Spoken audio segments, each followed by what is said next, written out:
მოგესალმებით მეგობრებო, ეს არის ახალი პლატფორმა სოციალურ მედიაში პოლიტიკის ეკო და ამ პლატფორმის მთავარი მიზანია ანალიტიკური თვალით შეხედოს ახალი მსოფლიო წესრიგის ფორმირების პროცესს, მათ შორის საზოგადოებაში არსებულ მოვლენებს და იმ პოლიტიკურ პროცესებს, რომელიც ვითარდება ჩვენს ქვეყანაში, რეგიონში და რაც მთავარია, გადავაფასოთ საზოგადოებაში გაბატონებული ნარატივები. პირველი ესეთი ნარატივი, რომელსაც მინდა რომ შევეხო, ეს არის რუსეთთან მტრობის ისტერიული სახე. რა თქმა უნდა, ამას თავისი ობიექტური მიზეზი გააჩნია, მათ შორის ორსაუკუნოვანი დაძაბული ურთიერთობა რუსეთთან, რუსეთის იმპერია, საბჭოთა კავშირი, 21 საუკუნეში ერთ-ერთი ყველაზე მტკივნეული მონაკვეთი საქართველოს ისტორიისთვის აგვისტოს ომი და ასე შემდეგ. ანუ ეს მტრის ხატის ფორმირება ჰაერიდან არ არის მოსული და ამას თავისი საფუძვლები გააჩნია. თუმცა სხვადასხვა ცნება, პოლიტიკური დაპირისპირება და კონფლიქტი და სხვა ცნება ეს ისტერიული სახის ფორმირება, რომელიც 30 წელია ჩვენს ქვეყანაში მიმდინარეობს. მაგალითად 30 წელია ვისმენ იმის შესახებ, რომ რაც კი ცუდი რამ გადახვდენია ჩვენს ქვეყანას და ქართველებს, ყველაფერი არის რუსეთის ბრალი. ეს სამოკიდებულება ერთგვარად დამღუპელია ჩვენთვის, იმიტომ რომ ამ პრიზმაში ჩვენ ვერ ვაფასებთ საკუთარ შეცდომებს. თუ ყველა შეცდომა, რომელიც ქართველმა ერმა დაუშვა, მათ შორის დამოუკიდებლობის მოპოვებიდან დღემდე რუსეთის ბრალია, ჩვენ აქ კარგავთ საკუთარ როლს და საკუთარ იდენტობას. აი ბოლო პერიოდში ხშირია ხოლმე სპორტსმენებისთან მიმართებით და ასე შემდეგ ცნობილი ადამიანებთან მიმართებით ეს ისტერიული დამოუკიდებლობის გამოვლინება. ბოლოს რაც მახსენდება, სოციალურ ქსელში შემხვდა გურამ თუშიშვილის პოსტი, როდესაც ქართველი ძიუდოისტი თავის მეგობარს ტასოებს, სოფლიო ჩემპიონს შეხვდა ვლადი კავკასში და ერთ-ერთ მედია საშუალებას გამოტანილი ქონდა ქარდზე წარწერა, რომ გურამ თუშიშვილი რუსეთში ჩავიდა. თავარი აქცენტი აქ იყო ის, რომ თუშიშვილი რუსეთში ჩავიდა და კომენტარებში ხდებოდა სრულიად ისტერიული მესეჯ ბოქსის გამოვლინება, რაც ჩვენ 30 წელზე მეტია გვესმის. თავარი და ამ დროს აი ამ ისტერიულ მტრობაში გვჩება ისეთი მნიშვნელოვანი საკითხები გასჯის მიღმა, რომელიც ფუნდამენტურია ქართველი ერისათვის. მათ შორის მინდა შევეხო იგივე აფხაზებს და იგივე ოსებს. სხვათა შორის ტასოები არის ეთნიკურად ოსი და ეს ისტერიული გამოვლინება ამ ურთიერთობაზე დამღუპელია იქნა გამომდინარე, რომ აუცილებელია, როცა ჩვენ ტერიტორიული მთლიანობის აღდგენაზე ვსაუბრობთ და მათ შორის ჩრდილოეთ კავკასიელებთან ურთიერთობაზე ესეთი პირადი უშუალო დამოკიდებულები მეგობრობა სწორედ არის ის მონაკვეთი და ის მნიშვნელოვანი ასპექტი, რამაც ჩვენ უნდა დაგვაბრუნოს იგივე სამაჩაბლოში და იგივე აფხაზეთში.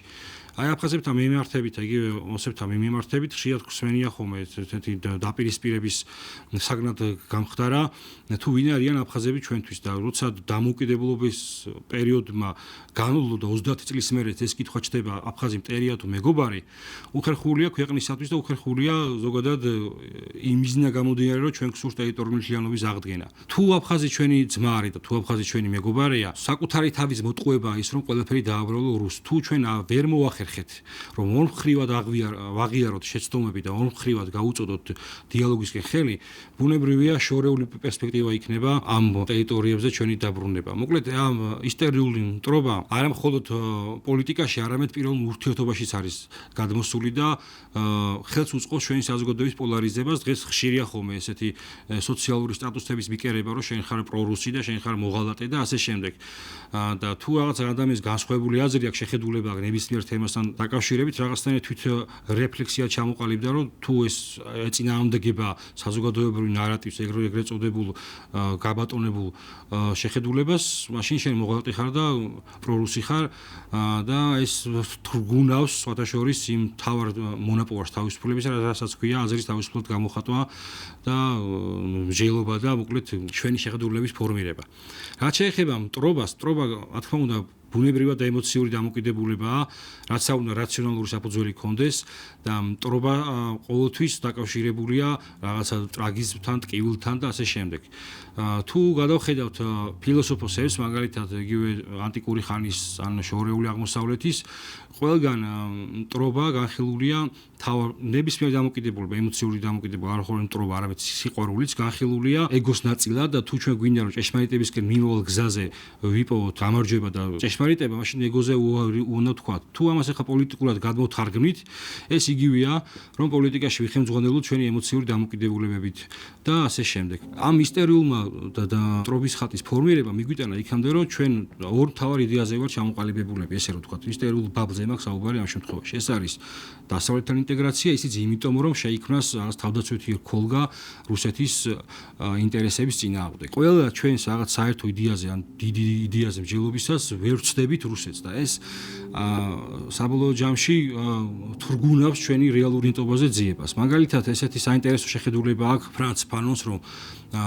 პოსტკოლონიალისტურ ერებს, ანუ მცირე ერებს, რომელიც დაპყრობილები იყვნენ, ახასიათებთ ორი სახის ემოციური მიჯაჭვულობა, დამოკიდებულება იმპერიასთან. ეს არის დამოკიდებულება, რომ მის გარეშე მას თვითყოფადი კულტურის ჩამოყალიბება არ შეუძლია და მეორე ეს არის შურისძიების განცდა. ყოველ შემთხვევაში შურისძიება ეს არის დამოკიდებულება, რომელიც უნდა მოიცავდეს კონკრეტულ სტრატეგიას და არ უნდა ცდებოდეს რეალური პოლიტიკის გაგებას. ამ თემასთან მიმართებით ახსენდება ეგრეთ წოდებული გრძელი ტელეგრამა, რომელიც შეიქმნა მეორე მსოფლიო ომის შემდგომ და გრძელი ტელეგრამა მიიჩნევა გეოპოლიტიკურ დოქტრინად საბჭოთა კავშირის წინააღმდეგ დასავლეთის ბრძოლისა და იქ არის ერთი საინტერესო თეზისი მოცემული, რომ არ შეიძლება მტრის დემონიზება, ჩვენ უნდა შევიმუშაოთ მიზანზე ორიენტირებული სტრატეგია, რათა მოვახდინოთ მისი შეჩერება და ჩვენი საკუთარი პოლიტიკური ნარატივების ფორმირება. ზუსტად ეს მოცემულობა გვიბიძგებს იმისკენ, რომ ისტორიული მტრობის მიღმა მოვახდინოთ ჩვენ თავზე დაკვირვება, თუ რა ამოცანას უნდა ატარებდეს კოლექტიურად ქართველი ერი დიდ მსოფლიო პოლიტიკურ რუკაზე. ხშირად არის ხოლმე ისტორიულ ბაბლში, ესე იგი, კონცენტრირება იმ ქართველი დიდ საზოგადო მოღვაწეებზე, რომლებიც გაიარეს ამ რუსეთ-საქართველოს დაპირისპირების ფონზე და ერთ-ერთი შეგვიძლია მივიჩნიოთ ილია ჭავჭავაძე. და შეგვიძლია ხოლმე ილია ჭავჭავაძის გამონათქვამი სოციალურ ქსელებში, რომ როგორ საუბრობს ის მაგალითად მტერზე, ქართველებზე, რუსებზე და ასე შემდეგ. თუმცა პერსონალურად წარმოვიდგინოთ 21 საუკუნეში ილია ჭავჭავაძე ალბათ ამ ისტორიული ბაბლისთვის იქნებოდა იმ სოციალური სტატუსის მატარებელი, რასაც დღეს საკერებენ ხოლმე ესე ხელაღებით ადამიანს, თუ გავიხსენებთ მის მოღვაწეობას იმპერიაში, მის სწავლას, ცნობილი მგზავრის წერილები 24 წელიწადო, ალბათ ეს იქნებოდა აღქმული როგორც სამშობლოს ღალატი.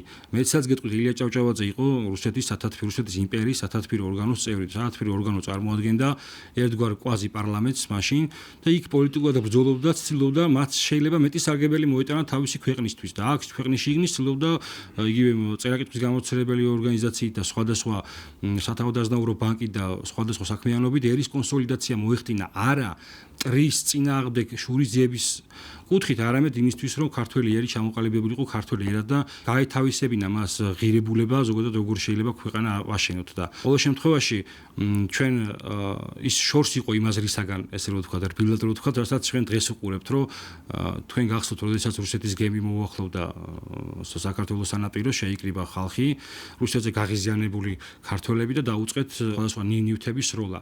რუსი ტურისტისთვის დისკომფორტის შექმნა ეს არ არის ქართველი ერის ამოსავალი წერტილი, მით უმეტეს, როდესაც რუსეთთან კონკურენტულ თანაარსებობაზე საუბრობთ ჩვენ. ეს არ შეიძლება იყოს ამოსავალი წერტილი და პირიქით ეს რაღაცნაირად ილუზიაში გვაგდებს ჩვენ, რომ თითქოს ამით ვახდენთ ჩვენს თავის პრეზენტაციას და თითქოს ამით რაღაცნაირად სამშობლოს ღირებულებას ვიცავთ ყოველ შემთხვევაში. რა თქმა უნდა, ჩვენ დიდი წინაპრები გვყავს და ჩვენ დიდი წინაპრების პატივისცემა უნდა, თუმცა თანამედროვე ქართველი შევწირეთ სტატუს რუსეთის მტრისა და ამის იქით ჩვენ ვერ ჩამოვაყალიბეთ ის ნიშანთვისებები, რასაც უნდა ვატარებდეთ. ქართული სახელმწიფო და ქართველი ერი იმაზე მეც იმსახურებს, ვიდრე არის სტატუსი, ვიდრე არის დამოკიდებულება იმისა, რომ ჩვენ ვართ უბრალოდ რუსეთის მტერი მსოფლიო გეოპოლიტიკურ რუკაზე.